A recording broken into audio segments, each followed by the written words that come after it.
Hola, mi nombre es Daniela Luque, and my oral presentation is going to be an analysis of the poem Puerto Rican Obituary by Pedro Petri, and how its Latino characters being caught between pursuing the American dream, hence the title, versus a dream of their own is the poem's main theme. So just kind of the this is kind of like a table of contents as to like what I'll be talking about in my presentation. I'll be giving a quick recap of what Puerto Rican Obituary was about and how it ties into my project prompt, analyzing each of the characters depicted in the poem and how they and the poem itself depicts the struggle between, like I said, pursuing the American dream versus a dream of their own. I'll also talk about like what is that struggle exactly. So, what is the American dream? I guess that's like a good way to start off. If you look at the picture on the top left, it's defined as the belief that anyone, regardless of where they were born or what class they were born into, can attain their own version of success in a society where like upward mobility is possible for everyone.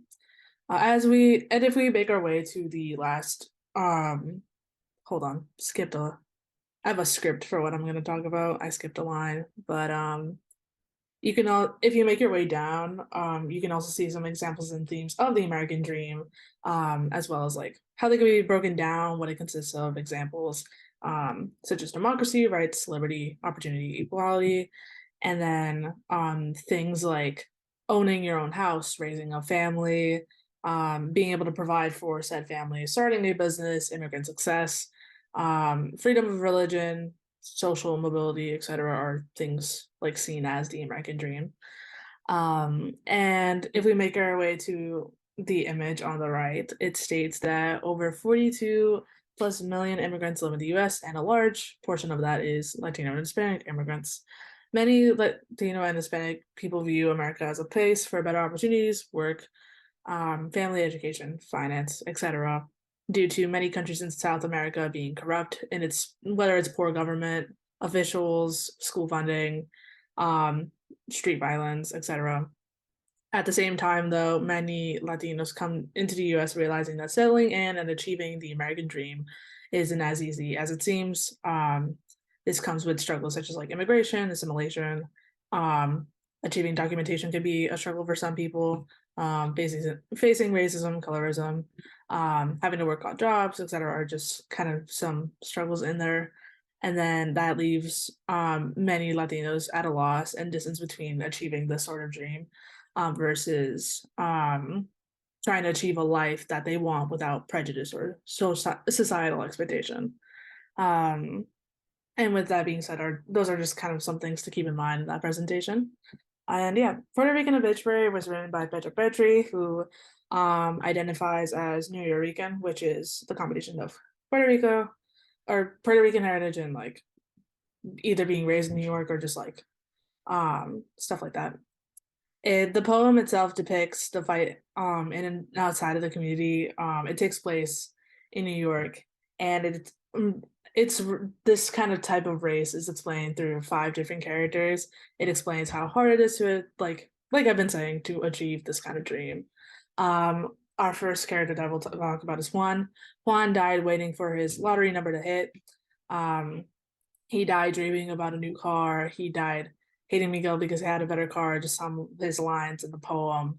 The divide here that he faces with the urban society is, yeah, just financial wise. And there's a pattern here throughout all of this is like many characters compare themselves or compare their struggles to other character struggles in efforts of trying to, I guess, fit into society and move on from what they are facing.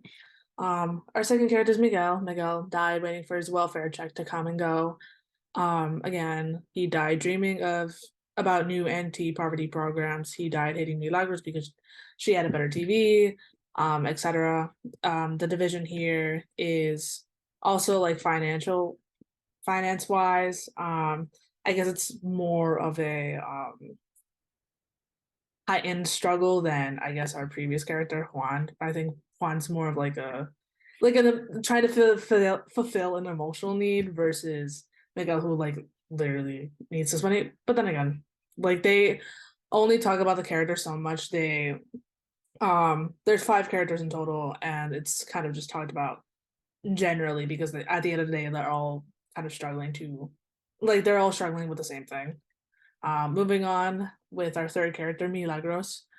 She died waiting for her 10 children to grow up and work so she could quit working. She died dreaming about a trip, like being able to go back to her home country, Puerto Rico.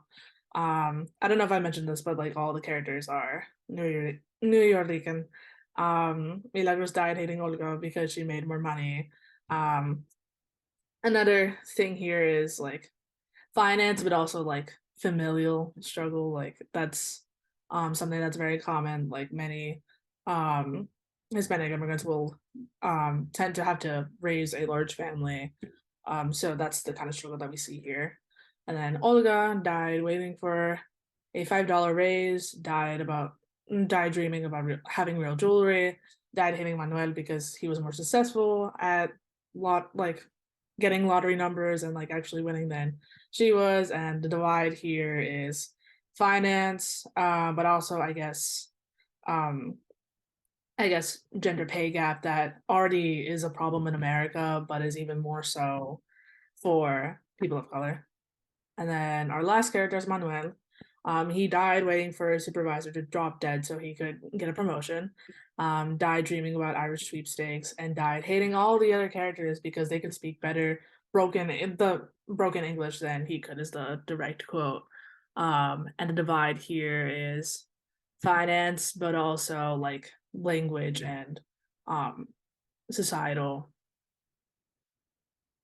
And to conclude with my presentation, we explored the many divides that the characters face within the urban society they inhabit, which is being Puerto Rican while living in New York. It isn't specified whether all the characters are native to Puerto Rico or um, are a mix of Puerto Rican and American, so they could feel that sort of divide as well. And the physical geographical location of the poem isn't really that relevant to the characters' personalities. The divide that they face in the urban society they inhabit isn't so much physical and geographical, but rather emotional, societal, um, and the emotional societal division faced in the story is life in the U.S. versus life in Latin America. And I guess the overall takeaway that we could have with this poem is that the characters, while completely understandable, the struggles they faced, um, it would have been better if they had come together to support each other and appreciate their culture rather than fighting over or being jealous over who struggles the most, who's the most depressed, who's better off, etc. Because at the end of the day, none of them were going to gain anything out of that. And um, yeah, and then I wanted to reference a couple of the lines towards like the end of the poem, which is kind of just stating like here lies all these characters dying, like thinking what if my circumstances were differently, what if I had the same things this person had, or that kind of thing. Who died yesterday, today, and who will die again tomorrow, always broke, always owing, never knowing that they are beautiful people, never knowing never knowing the geography of their complexion. Puerto Rico is a beautiful place. Puerto Ricans are a beautiful race. If they'd only turned off the television and tuned into their own imaginations, and it goes on and on, but you get the overall point. Um, yeah, and that's my presentation. Thank you for watching.